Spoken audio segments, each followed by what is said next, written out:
Assalamualaikum warahmatullahi wabarakatuh. Perkenalkan, nama saya Anissa Putri Harni, NIM 1905072042 dari kelas BK5D, Program Studi Perbankan dan Keuangan Politeknik Negeri Medan. Di sini saya akan membahas mengenai penilaian tingkat kesehatan bank berdasarkan Peraturan Bank Indonesia yang merupakan tugas untuk ujian akhir semester mata kuliah analisis laporan keuangan yang diampuh oleh Ibu dosen Eva Malina Simatupang, SE MSI. Baiklah, berikut ini akan saya jelaskan mengenai penilaian tingkat kesehatan bank berdasarkan Peraturan Bank Indonesia. Baiklah, berdasarkan Peraturan Bank Indonesia Nomor 13/1/PBI/2011 tentang penilaian kesehatan bank, di mana tertera pada bab 1 di bagian ketentuan umum, yaitu tingkat kesehatan bank adalah hasil penilaian kondisi bank yang dilakukan terhadap resiko dan kinerja bank. Bank wajib memelihara dan atau meningkatkan tingkat kesehatan bank dengan menerapkan prinsip kehati-hatian dan manajemen risiko dalam melaksanakan kegiatan usaha. Kesehatan bank harus dipelihara atau ditingkatkan agar kepercayaan masyarakat terhadap bank dapat tetap terjaga. Selain itu, tingkat kesehatan bank digunakan sebagai salah satu sarana dalam melakukan evaluasi terhadap kondisi dan permasalahan yang dihadapi bank, serta menentukan tindak lanjut untuk mengatasi kelemahan atau permasalahan bank, baik berupa corrective action oleh bank maupun supervisory action oleh Bank Indonesia. Selanjutnya, bank wajib melakukan penilaian tingkat kesehatan dengan menggunakan pendekatan risiko atau risk-based bank rating, baik secara individual maupun secara konsolidasi, di mana penilaian tingkat kesehatan bank secara konsolidasi diterapkan bagi bank yang melakukan pengendalian terhadap perusahaan anak. Selanjutnya, pada bab 2 bagian penilaian tingkat kesehatan bank pasal 3 ayat 1, di mana bank wajib melakukan penilaian sendiri atau self-assessment atas tingkat kesehatan bank sebagaimana diatur dalam pasal 2 ayat 3. Yang kedua, penilaian sendiri atau self-assessment tingkat kesehatan bank sebagaimana dimaksud pada ayat 1 dilakukan paling kurang setiap Desember untuk posisi akhir bulan Juni dan Desember.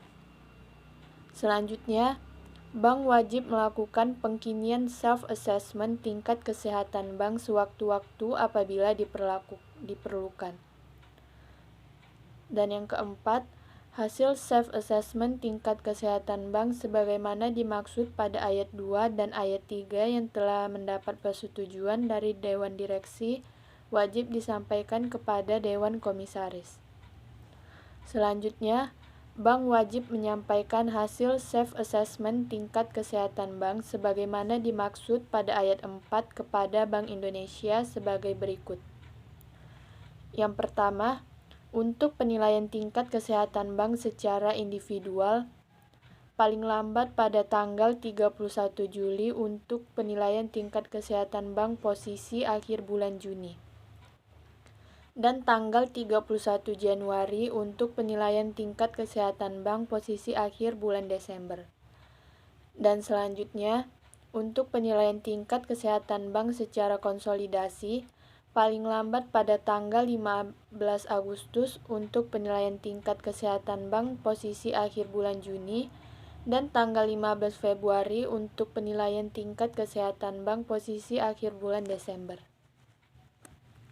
Berikutnya, dalam rangka pengawasan bank, apabila terdapat perbedaan hasil penilaian tingkat kesehatan bank yang dilakukan oleh Bank Indonesia sebagaimana dimaksud dalam pasal 4 dengan hasil self-assessment penilaian tingkat kesehatan bank sebagaimana yang dimaksud dalam pasal 3, maka yang berlaku adalah hasil penilaian tingkat kesehatan bank yang dilakukan oleh Bank Indonesia.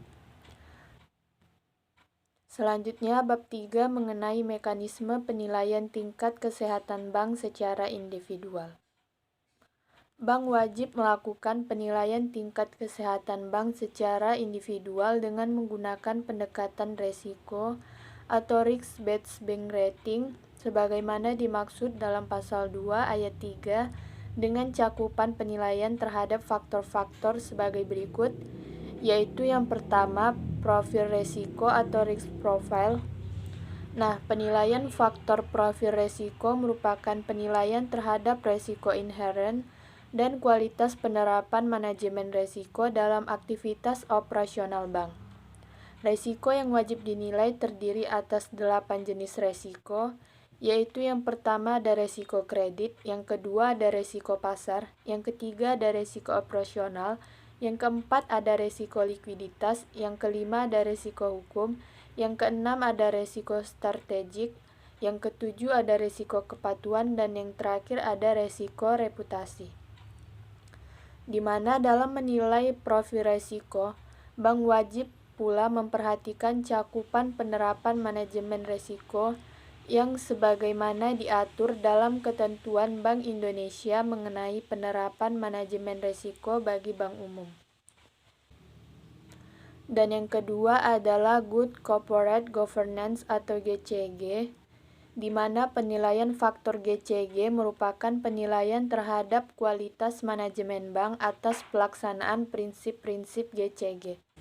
Dan selanjutnya yang ketiga adalah rentabilitas atau earning, yang mana penilaian faktor rentabilitas meliputi evaluasi terhadap kinerja rentabilitas, sumber-sumber rentabilitas, kesinambungan atau sustainability, rentabilitas, dan manajemen rentabilitas. Penilaian dilakukan dengan mempertimbangkan tingkat tren, struktur stabilitas rentabilitas bank, dan perbandingan kinerja bank dengan kinerja peer group, baik melalui analisis aspek kuantitatif maupun kualitatif. Dan berikutnya yang keempat yaitu permodalan atau kapital. Penilaian atas faktor permodalan meliputi evaluasi terhadap kecukupan permodalan dan kecukupan pengelolaan permodalan. Dalam melakukan perhitungan permodalan, bank wajib mengacu pada ketentuan Bank Indonesia yang mengatur mengenai kewajiban penyediaan modal minimum bagi bank umum. Selain itu, dalam melakukan penilaian kecukupan permodalan, bank juga harus mengaitkan kecukupan modal dengan profil resiko bank. Semakin tinggi resiko bank, semakin besar modal yang harus disediakan untuk mengantisipasi resiko tersebut. Selanjutnya yaitu mengenai indikator dalam menilai permodalan, yang meliputi bagian yaitu pertama kecukupan modal bank. Nah, penilaian kecukupan modal bank ini perlu dilakukan secara komprehensif. Minimal mencakup pertama tingkat, tren, dan komposisi modal bank. Yang kedua rasio KPMM dengan memperhitungkan resiko kredit, resiko pasar, dan resiko operasional. Dan yang ketiga kecukupan modal bank dikaitkan dengan profil resiko, yaitu dengan pengelolaan permodalan bank yang meliputi manajemen permodalan dan kemampuan akses permodalan.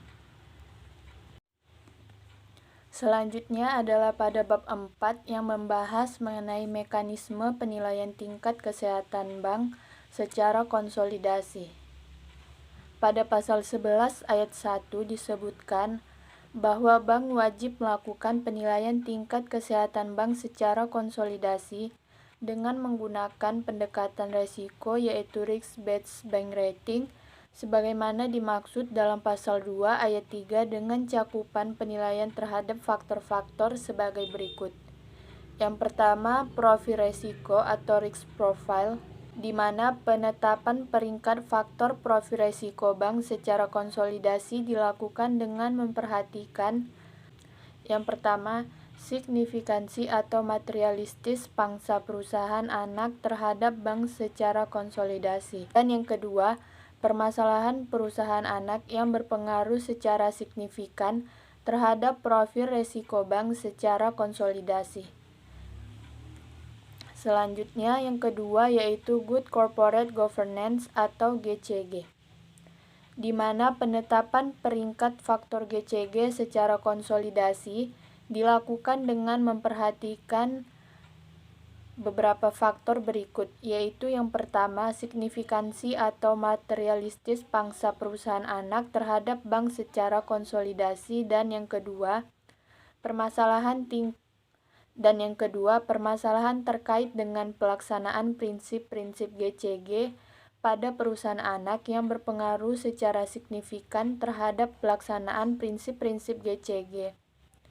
Dan yang ketiga ada rentabilitas atau earning, di mana penetapan peringkat faktor rentabilitas secara konsolidasi dilakukan dengan berdasarkan analisis secara komprehensif dan terstruktur terhadap parameter atau indikator rentabilitas tertentu yang dihasilkan dari laporan keuangan bank baik secara konsolidasi dan informasi keuangan lainnya, dengan memperhatikan faktor-faktor sebagai berikut, yaitu signifikansi atau materialitas pangsa perusahaan anak terhadap bank secara konsolidasi dan atau permasalahan rentabilitas pada perusahaan anak yang secara signifikan terhadap rentabilitas secara konsolidasi.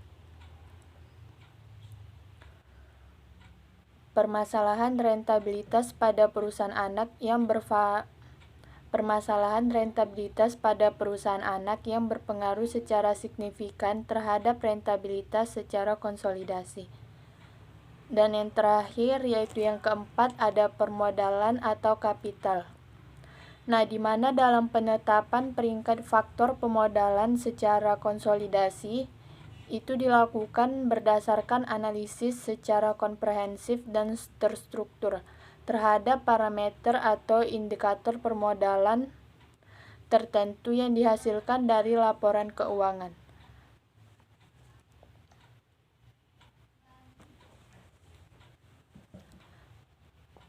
Nah, selanjutnya yang keempat yaitu permodalan, dan kemudian yang terakhir yaitu yang keempat permodalan atau kapital, di mana penetapan peringkat faktor permodalan secara konsolidasi dilakukan berdasarkan analisis secara komprehensif dan terstruktur terhadap parameter atau indikator permodalan tertentu yang dihasilkan dari laporan keuangan bank secara konsolidasi dan informasi keuangan lainnya, dengan memperhatikan hal-hal sebagai berikut. Yang pertama, signifikansi atau materialitas pangsa perusahaan anak terhadap bank secara konsolidasi dan permasalahan permodalan pada perusahaan anak yang berpengaruh secara signifikan terhadap permodalan secara konsolidasi.